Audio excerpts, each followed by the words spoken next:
Erik. How are you? I'm all right. And yourself? Good. Happy long weekend.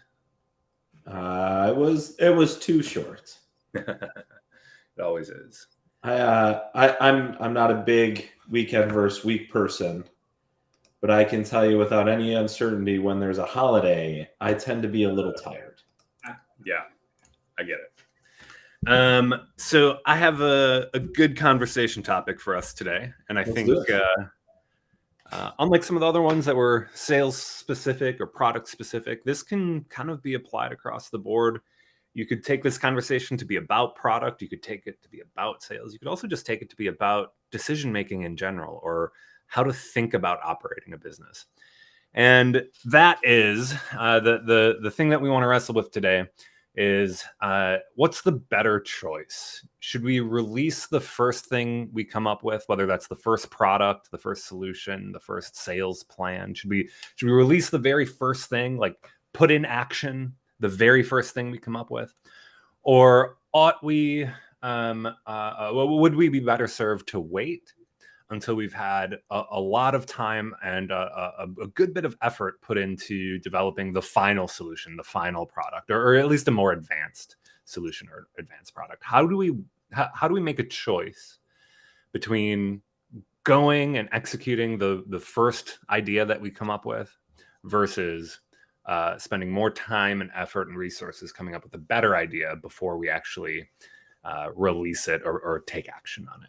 How do you weigh these things? I want to challenge you to go even a step further. Even if we agree on the idea, when do you show people the first action or the first result?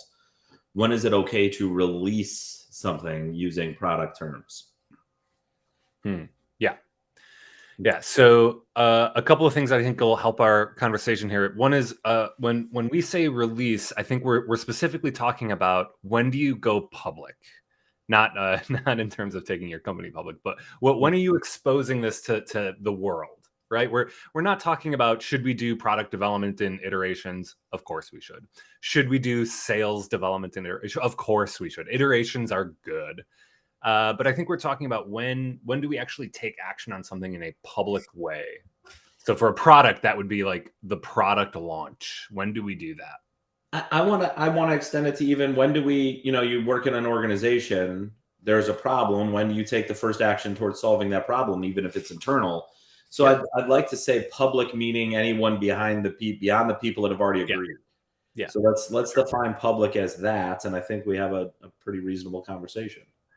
Yeah, and I think we see companies struggle with this. Like even at the example that you just gave, when faced with a problem, do we take action immediately and try something out, or do we form a committee? And I'm obviously being a little sarcastic here, but do we take some time to analyze the problem and come up with a better solution before we take any action? Yeah, when is the appropriate time to act? When is the appropriate time to share that action? Yeah. All of those are interesting questions. So I definitely have an intuition about this. My gut tells me that you should act first and analyze second. I'm going to assume that that's your intuition too.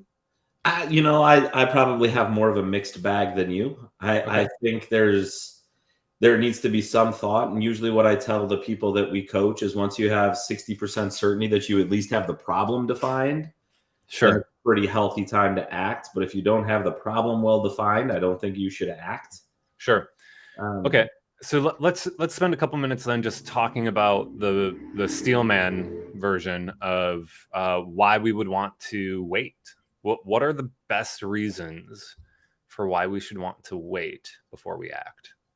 I appreciate that, and I'll take that side of the argument today, even though I think you and I probably are closer to agreement than this argument will allow. But really important things that force you to wait. One, uncertainty. If your uncertainty level's at 80, 90, 95% that you've even defined the problem, the action that you should take is taking work to define the problem. And I want to say this. That is not paralysis by analysis. That is not stopping and thinking till you have things. That is designing action to figure out the problem. Yeah. So the key there is it's uncertainty around the problem itself. Yes. Not around what the right action plan is, but around the problem. We don't really know what the problem is. Okay. Yeah, and I do want to clarify that doesn't mean you shouldn't act. You need to act still. But Yeah, what you're you're doing acting on, things to figure out the problem. Right. yeah, and what you're acting on is the idea of, getting a clearly stated problem definition. Okay. And so, but there's a couple reasons beyond that I would say that you should wait to release it to public, if you will, especially if you're going to clients. One, if there's a trigger event that's in the market.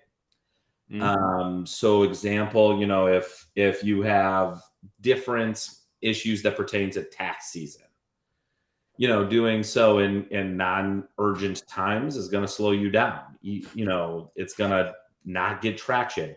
If your product or service is reliant on a volume of users, you want to build up a list and a wait list of people ready to take action once you release, because they won't notice the value if there's only X amounts, but you really need X times 10 amounts. You need to build that audience and influence to get people to jump on board to create momentum.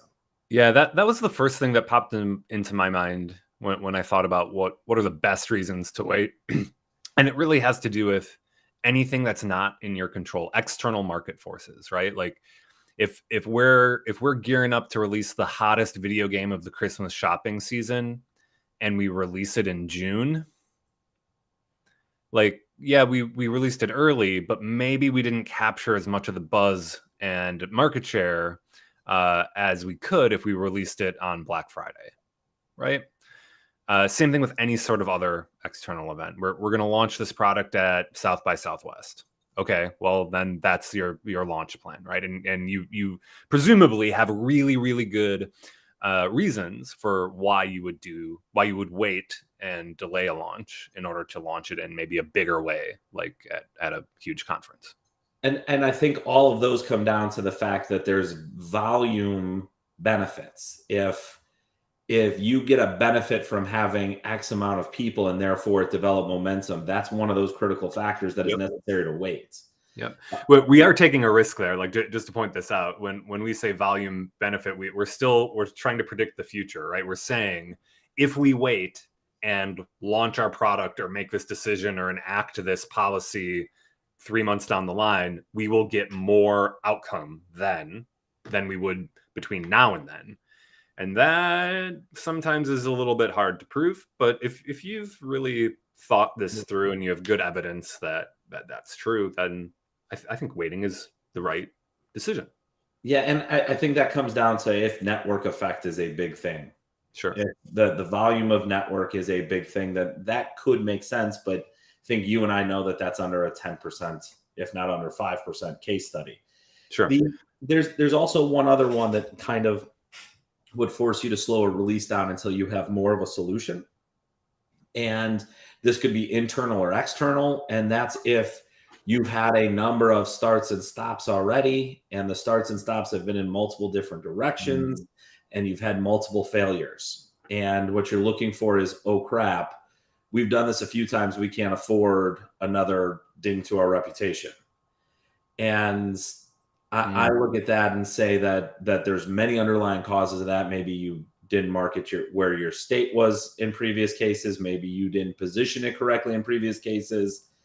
But if you have a market reputation as somebody that starts and stops, maybe waiting until you have a more complete solution would make sense. But again, that's probably 5% of the cases or below based on previous mistakes. Yeah. And when you said that, I was getting a little bit of heartburn because it sounded like what you were saying was if we failed over and over again, what we should do is stop failing and put all of our eggs in one basket. But that's not actually going to change, right? But I think the way that you ended that is more on point. Yeah, it's right? if you failed to set proper positioning previously, you may want to wait until you have a chance to live up to some of the expectations you've already set. Sure. What when I think about delaying a release or delaying executing on a policy or whatever it is, delaying a decision, there's certain things that have to be true for me to take that type of decision, and one of them is kind of building off what you just said. Like you have to have the time, space, money, funding, runway. Like Yeah. you have to have that, right? If we are delaying doing anything, the way that we ought to think about that is we are choosing to delay the outcomes that we want at our expense, right? It's going to cost us money to delay. Just as time goes by, we're going to have to pay people and expenses keep coming in. And whatever outcome we think we're going to get from implementing our product or policy or whatever it is, we're delaying that. So that delay has to have a higher ROI than the cost that it's going to take to get us there. And in a lot of cases, for a lot of small and medium businesses that we do a lot of work with, the runway just isn't there. And yet we hear people advocating for 18-month product launch plans and things like that. And it's like, you don't have 18 months of runway. So it's just a non-viable strategy. Yeah, and I think we do want to draw a distinction here. There can still be a launch event 18 months from now. That should not stop you from doing the marketing and sales to get beta users, to get early adopter users, to get market feedback. And fine, you want to do a big event at some point saying, hey, here we are. You can still do that. But along the way, you should be bringing in clients and customers and feedback loops that allow you to learn and go faster, as well as establish some revenue. It's almost some sort of like communication bias thing that might happen. We revere and celebrate big product launches, right? When Steve Jobs holds up the gadget on stage and says, "This is the new thing," everybody thinks that he's holding up, serial number 1 off the manufacturing line from 7 minutes ago. And he's just not, right? So like we may do marketing and PR to make it seem like it's a big launch, but I think I'm confident in saying in 0% of cases is that actually the first product launch. Yeah, well, there have been multiple, if not dozens, of smaller launches beforehand. Yeah, and hundreds of users giving feedback both internally and externally. Let's use the iPod as an example. The iPod wasn't the first MP3 player. Sure. There were already ones out there, and it was an iterative improvement on that, and they created the launch events as a way to say it was new. But to your points, there was multiple iterations, multiple people had that in their hands to test and use. Okay, anything else you think has to be true, or any other things you consider if we're considering delaying the implementation or launch of something?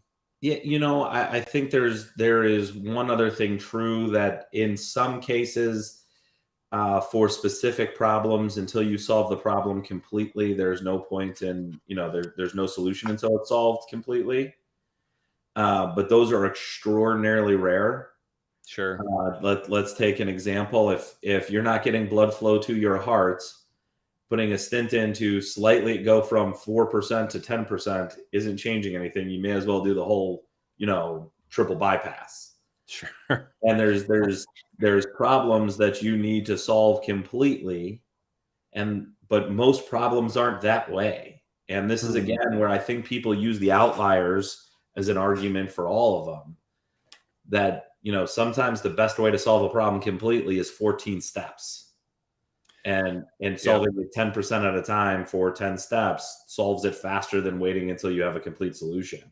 Yeah, that's interesting. I'm thinking of things like, especially decisions that we help executives wrestle with around like policy position, like HR policy positions. There's some things where you really only have one shot at it. Yeah. Right. Like you can't keep changing your remote work policy every 2 months as it evolves. You should you should feel free to change policies if they're not working for you, please.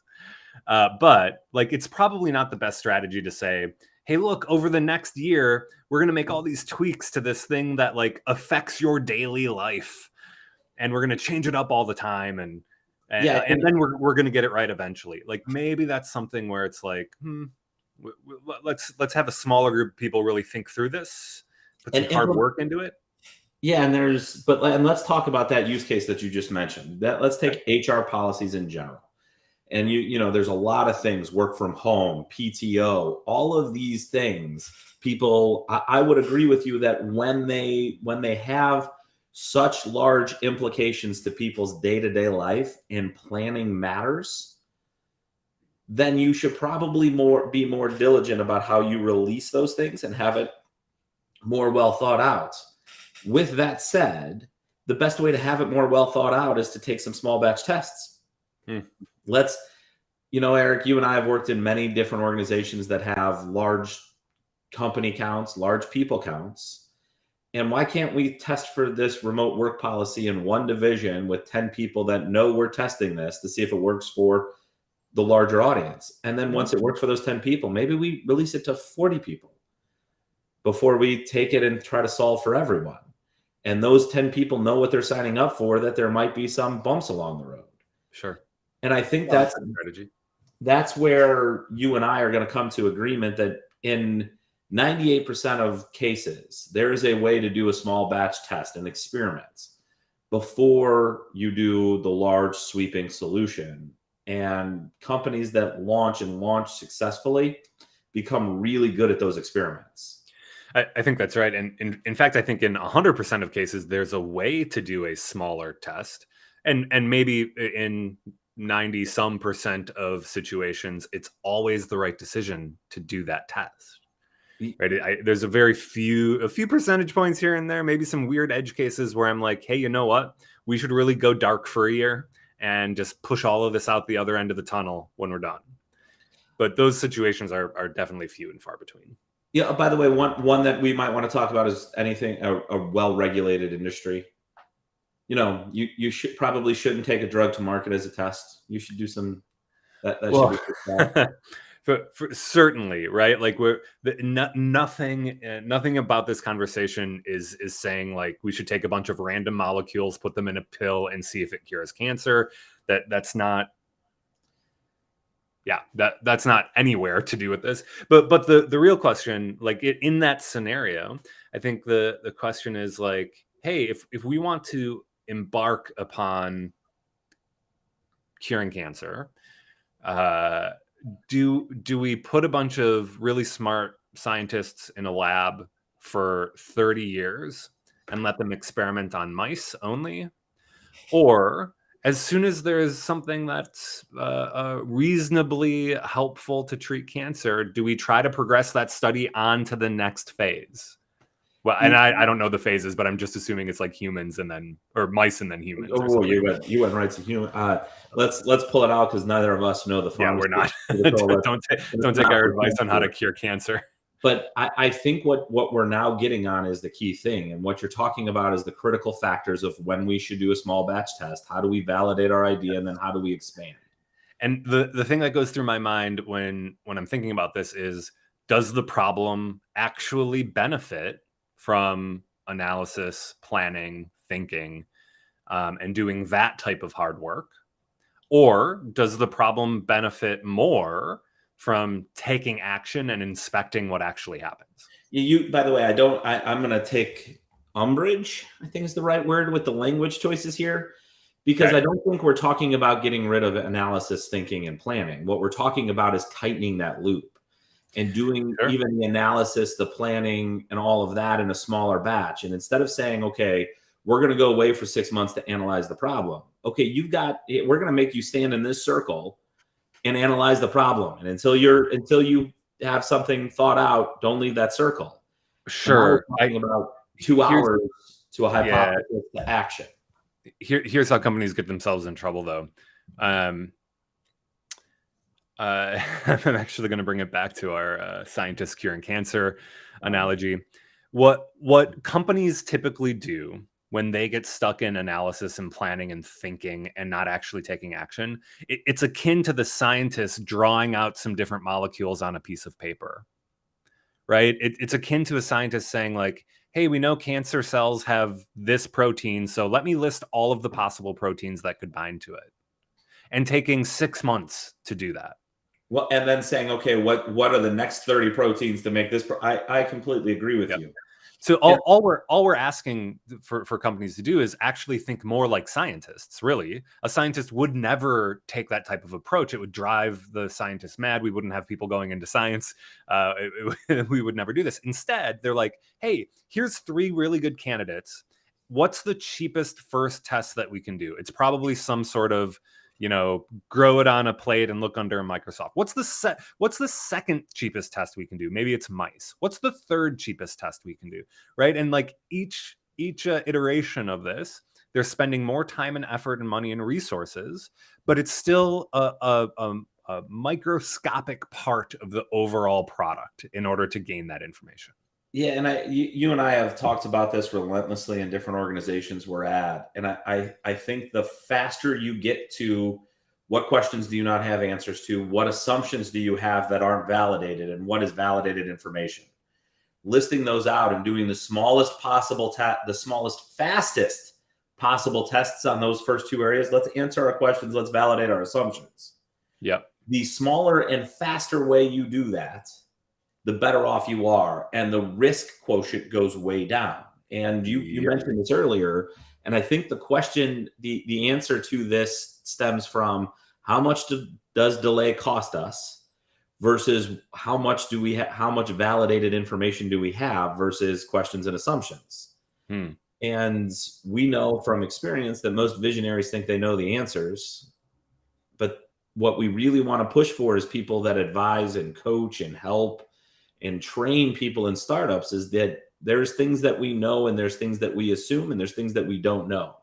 And knowing the difference between those three and testing them as fast as humanly possible is the best approach. And none of those negates the fact that you might have the right answer. That you might know the right solution. The visionary might be correct. That's okay. It's still the best economic use of time to test small things first to gain evidence that we're going in the right direction. We're not talking about like wasting time doing these small batch tests. It's quite the opposite. In fact, we are learning so much from doing this that whether the visionary was right or wrong or any shade of gray in between, we're going to come out the other end of this having produced a better outcome and faster and faster. The thing that I will say here is and this is going to sound crazy to some people, if you want a steady, stable, growing business that lasts more than a firework, the process in which you get to the right answer is just as important as the answer, because the process will give you multiple right answers. Well, I think that's a good way to end this, especially with your 4th of July firework reference. That's very nice. I do my best. Okay, let's sum this up.